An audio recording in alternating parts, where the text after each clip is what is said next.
আসসালামু আলাইকুম ওয়া রাহমাতুল্লাহি ওয়া বারাকাতুহু। নাহমাদুহু ওয়া নুসাল্লি আলা রাসূলিহিল কারীম, আম্মা বাদ। ফাউযু বিল্লাহি মিনাশ শাইতানির রাজীম। বিসমিল্লাহির রাহমানির রাহিম। আনিশকুরু লি ওয়া লিওয়ালিদাহ। সাদাকাল্লাহুল আলিয়্যুল আযীম। হুম্মা জান্নাতুকা ওয়া নারুকা আও কামা ক্বালা আলাইহি সালাতুস সালামু।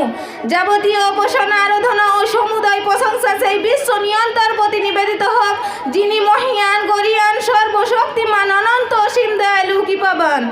সমগ্র সৃষ্টি জীব যা করে গুণগান, যার বিনা অনুমতিতে চন্দ্র, সূর্য ও তারকারাজি উদিত হয় না, অস্তরও যায় না। ভক্তি ও ভালোবাসা সহিত করি তার প্রশংসা, হামদ ও সানা। সকলেই আমরা সমবেত কণ্ঠে বলি আলহামদুলিল্লাহ।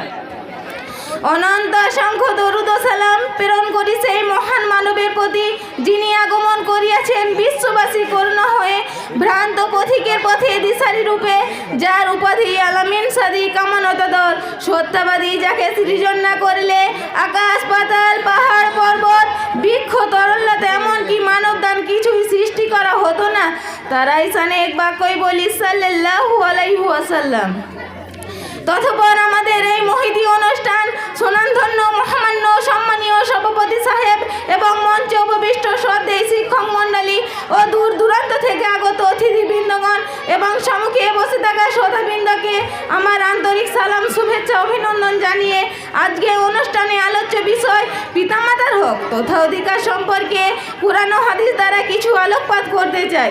পিতামাতার হক তথা অধিকার সংক্রান্ত আলোকপাত করার প্রাধান্য মহানবী সাল্লাল্লাহু আলাইহি ওয়াসাল্লাম এর সেই অমূল্য বাণী কথা স্মরণে পড়ে যায়। ইন্না রাসূল ক্বালা ইয়া রাসূলুল্লাহি মা হাক্কু ওয়ালিদাইনি আলা ওয়ালাদিহিমা। অর্থাৎ এক ব্যক্তি হুজুর সাল্লাল্লাহু আলাইহি ওয়াসাল্লামকে জিজ্ঞাসা করলেন যে ইয়া রাসূল সাল্লাল্লাহু আলাইহি ওয়াসাল্লামে পিতামাতার হক তথা অধিকার কি? ক্বালা রাসূলুল্লাহি হুম্মা জান্নাতুকা ওয়া নারুকা। উত্তরে হুজুর সাল্লাল্লাহু আলাইহি ওয়াসাল্লাম বললেন, তার উভয়ে তোমার জন্য জান্নাত অথবা জাহান্নাম, অর্থাৎ তাদের সাথে অশ্লীল অসভ্যতি ব্যবহার জাহান্নামে পৌঁছে দেয়।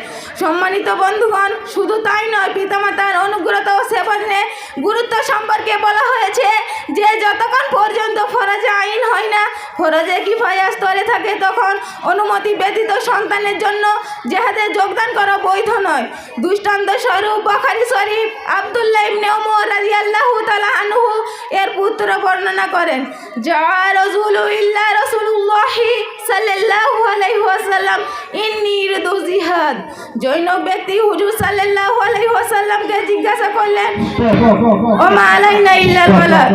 এরপরে প্রতিযোগী হালিমা বাগান মঞ্চের মধ্যে চলে আসুন আর তৈরি থাকো ভাবিন সন্তানা। এরপরে এই যে বক্তব্য তৎকালীন, এরপরে যে আমাদের প্রোগ্রামটি হবে 40 হাদিস। এখন হালিমা বাগান তৎকালীন বক্তব্য। আসসালামু আলাইকুম ওয়া রাহমাতুল্লাহি ওয়া বারাকাতুহু। নাহমাদুহু ওয়া নুসাল্লি আলা রাসূলিহিল কারীম, আম্মা বাদ। ফাউযু বিল্লাহি মিনাশ শাইতানির রাজীম। বিসমিল্লাহির রাহমানির রাহিম। ইকরা বিইসমি রাব্বিকাল্লাযী খালাক। সাদাকাল্লাহুল আযীম। মঞ্চে উপস্থিত সম্মানীয় সভাপতি সাহেব ও বিচারক মণ্ডলী এবং আমার সামনে থাকা সকল শ্রোতা মণ্ডলী, আজকে আমার বক্তব্যের বিষয় হলো আদর্শ রাষ্ট্র গঠনে প্রিয় নবী হযরত মুহাম্মদ সাল্লাল্লাহু আলাইহি ওয়াসাল্লামের অনুপম আদর্শ। প্রিয় উপস্থিত, মাছ যেমন পানি ছাড়া বাঁচতে পারে না, ঠিক তেমনই একটি আদর্শ রাষ্ট্র ছাড়া কোনো জাতি শান্তিতে বসবাস করতে পারে না। ইসলাম পূর্ণ আলোক। জনগণের মাঝে জাতীয়তার ভিত্তি বা নাগরিক জীবনের কোনো বন্ধন ছিল না। ইতিহাসে তাদের দেশগত, ব্যক্তিগত কোনো ঐক্যের সন্ধান পাওয়া যায় না। রাজনৈতিক দিক দিয়েও তারা কখনো এক পতাকা তলে সমাবেশ হয়নি। তৎকালীন আরবে মানুষ ছিল কিন্তু মানবতা ছিল না, হৃদয় ছিল কিন্তু হৃদয়তা ছিল না। ছিল খুন, রাজধানী আর লুট করাবের উৎসব। এক কথাই তাদের অবস্থা ছিল উলাইকা কাল আনআমি বাল হুম আদাল্লু, অর্থাৎ তারা চতুষ্পদ প্রাণীর চেয়েও নিকৃষ্ট। অন্ধঘরে আচ্ছাদিতরে সমাজ এবং রাষ্ট্রকে আলোকিত করার জন্য ভূপৃষ্ঠে আগমন করলেন প্রিয় নবী হযরত মুহাম্মদ সাল্লাল্লাহু আলাইহি ওয়াসাল্লাম। কাল সংস্রবে তৎকালীন বড় বড় সন্ত্রাসীরা এমন আদর্শ মানবে পরিণত হলো যাদের মতো আদর্শ মানব পৃথিবীতে কোনোদিনই আসেনি আর আসবেও না। মাত্র 23 বছরের অক্লান্ত মেহনত আর পরিশ্রমের বদল অতি নিকৃষ্ট রাষ্ট্র ব্যবস্থা এমন উৎকৃষ্টতায় পৌঁছেছিল যা এরকম আদর্শ রাষ্ট্র গঠন পৃথিবীতে কোনোদিনই কেউই কাম করতে পারেনি আর ভবিষ্যতে পারবে না। প্রিয় সুধী, প্রিয় নবীর রাষ্ট্র ব্যবস্থার মূল ভিত্তি ছিল দুইটি। এক, মানব সমাজে শুধুমাত্র আল্লাহর আইনই চলবে, অন্য কোনো শাসকের আইন চলবে না। দুই, মানবতা সকল মানুষের সমানভাবে অংশীদার, সুতরাং আল্লাহর সৃষ্টি নিয়ামত থেকে তা উপকৃত হওয়া অধিকার সকলের, দুর্বলদেরকে তা থেকে বঞ্চিত করা অধিকার কারো নেই। এবং তার রাষ্ট্র ব্যবস্থার মূল নীতি ছিল সত্যের ওপর পাহাড়ের ন্যায় অবিচলতা, উম্মতের প্রতি সিক্ত অশ্রু, আল্লাহর ভয়ে দিবানিশি ক্রন্দন।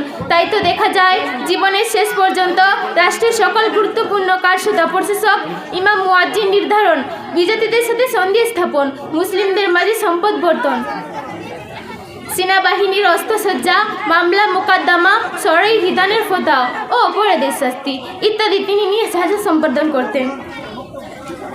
সম্মানিত সুধী, এছাড়াও তার আদর্শ রাষ্ট্র গঠনে তার ব্যক্তি জীবনের ভূমিকা অপরিসীম।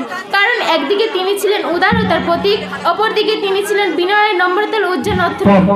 ও আখিরি দাওয়ানা আলহামদুলিল্লাহি রাব্বিল আলামিন। তৎকালীন বক্তব্যের শেষ প্রতিযোগী ফারহিন সুলতানা, তারপরে শুরু হবে 40 হাদিস। চলে আসো